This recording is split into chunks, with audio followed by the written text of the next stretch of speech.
Well, I mean, again, remember that disease is essentially repression, right? So we repress something and we push it where? In a liver, and we get hepatitis. Well, most liver hepatitis is anger, Yeah. okay, because the liver generates anger. But if the anger comes up and you don't stop it in your liver and you repress it in your hands because you really want to strangle somebody, but you don't let it out, what do you get? Rheumatoid arthritis. Yeah. Right? So each system has to do with where you repress the anger. So every organ system has emotions. They come forward, they come out, and then we stop them.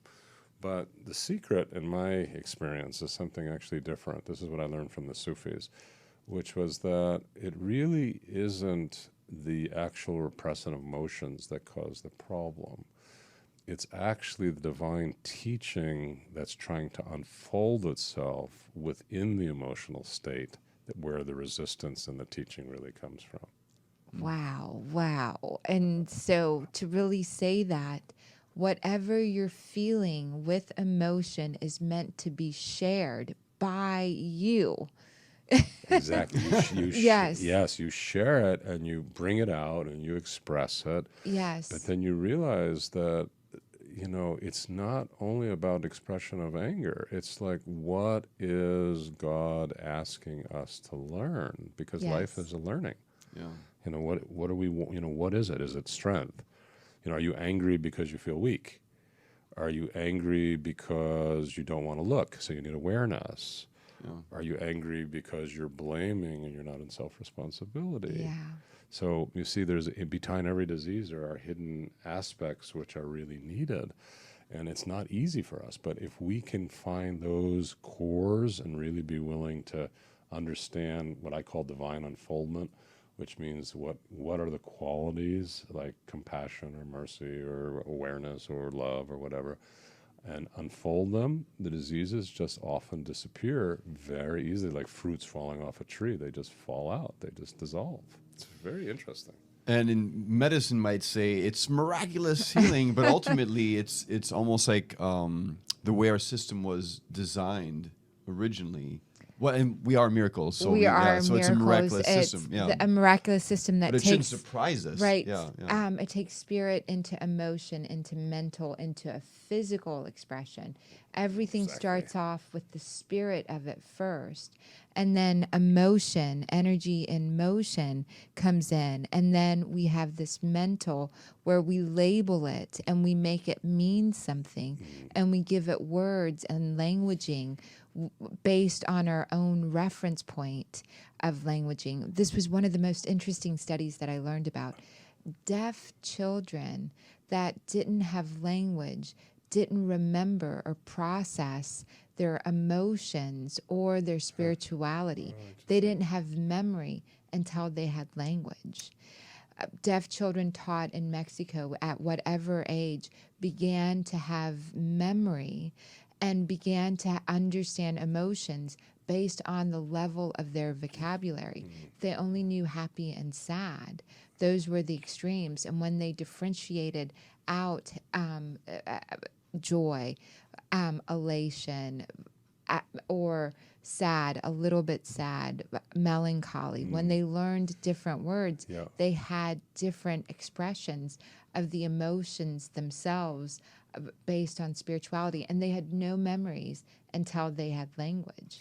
And that brought it forward into the physical world.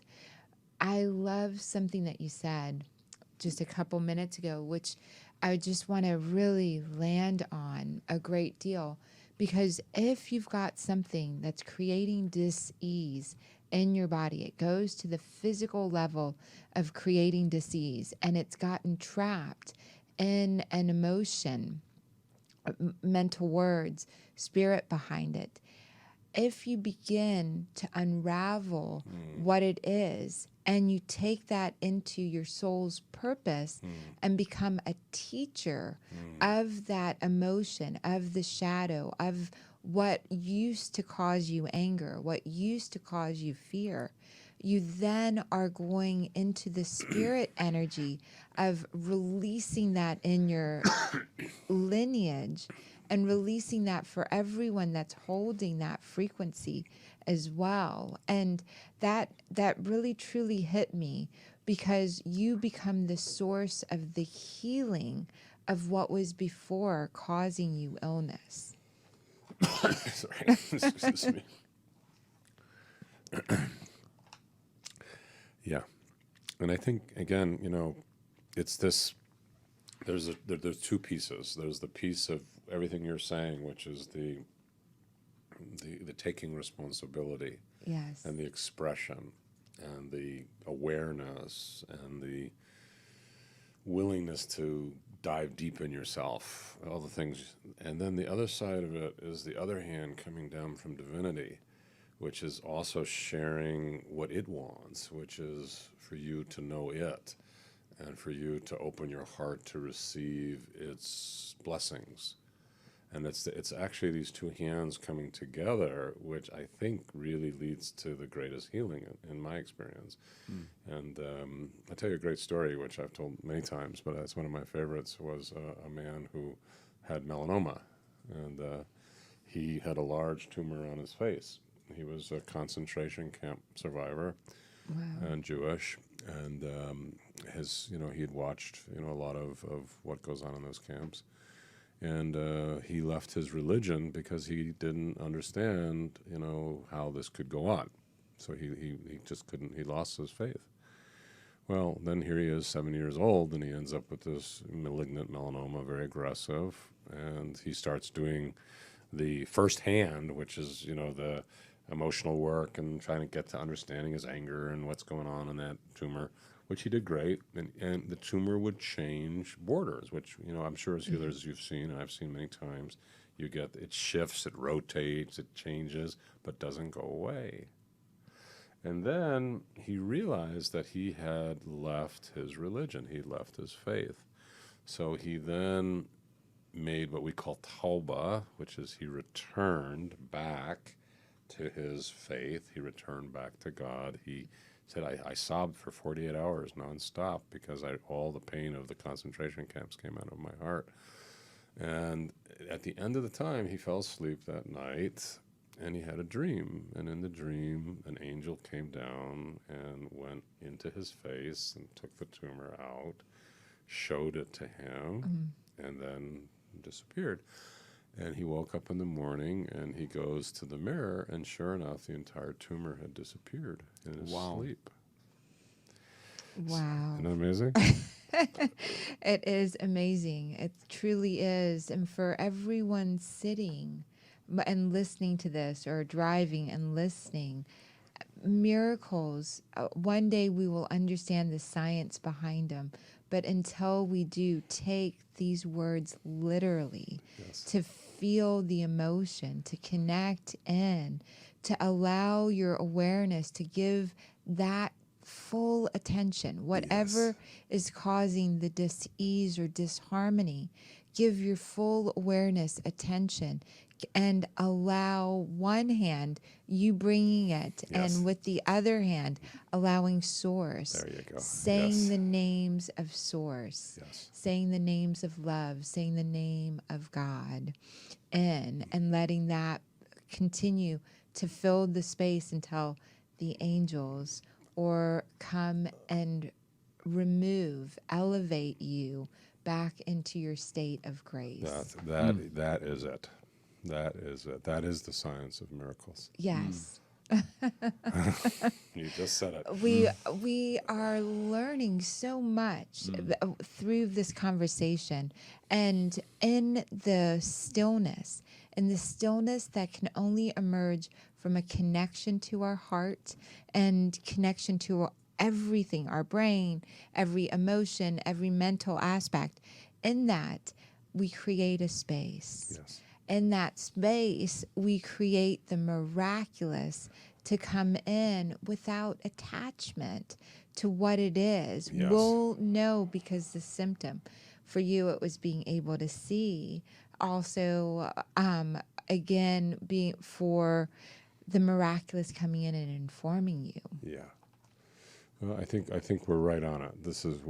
For me, we're on the secrets of miracles and the secrets of healing. And it's these are the master two steps, you know, consciousness about your process with responsibility and willingness to change, along with surrender to divinity and receiving the downpouring of divine light and the qualities and the names of God in a state of deep surrender.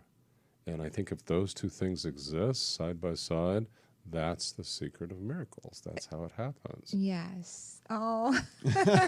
And I'm thinking, as you're talking, I was like, how do we teach our kids this? How do we, Yeah. begin this process early enough so that they can step into that when they're so fresh still, when there's less, Complications, mental baggage. programming Yeah, that mental programming, adults yeah. quite often have that programming, but children don't. Yeah, I mean, I think, I know you mentioned earlier your homeschooling. I think that's Yeah. a Yeah. very good way of keeping the sort of traditional programming out, right? Yeah. But I think the real key I have found is first of all, to know that each child is its own tree. Like I might be a lemon tree, my child might be an orange tree. You know what I mean? Yes, we have Yes, some we grape do. trees and some all kinds of. Mango trees. That's nice. We've got a mango.